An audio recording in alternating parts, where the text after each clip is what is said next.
పడగొడతారా? ఎవడు కొట్టేది? నేను అడుగుతున్నా, వేలాది మంది మా యువకులు ఇక్కడ ఉన్నారు, మీరందరూ చూసుకుంటే ఊరుకుంటారా? పడగొడితే ఊర్లలోకి రానిస్తారా?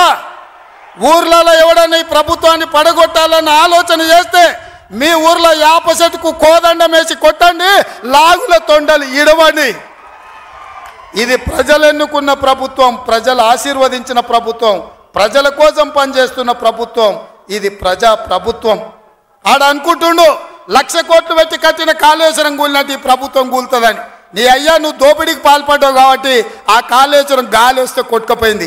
ఈ ప్రభుత్వం గాలి కాదు కదా, నీ ఖాందాన్ మొత్తం వచ్చినా బోర్ల బొక్కలు పండబెట్టి తొక్కుతాం.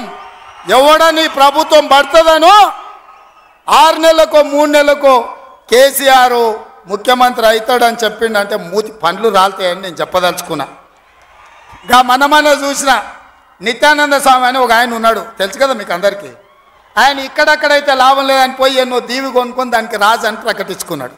ఇక కేసీఆర్ సంపాదించిన అక్రమ సంపాదన ఉంటే పోయి ఏమన్నా అడవిలో పోయి ఎక్కడన్నా పోయి దీవులలో పోయి దీవి కొనుక్కొని దానికి రాజు అని ప్రకటించుకోవాల్సిందే, లేకపోతే ఆయన ఫామ్ హౌస్కి ఆయన ముఖ్యమంత్రి కావాల్సిందే తప్ప ఈ తెలంగాణ రాష్ట్రానికి మళ్ళీ జన్మలో ముఖ్యమంత్రి కాదు కదా, మంత్రి పదవి కూడా కేసీఆర్కు రాదని నేను చెప్పదలుచుకున్నా.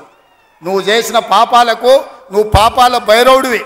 ఈ నిరుద్యోగ యువకులను, ఉద్యమకారులను, అమరవీరుల కుటుంబాలను, రైతులను, దళితులను, గిరిజనులను, మైనారిటీలను, మహిళలను నిలువు దోపిడీ చేసి నిలువున ముంచిన నువ్వు, నీకు సిగ్గన్న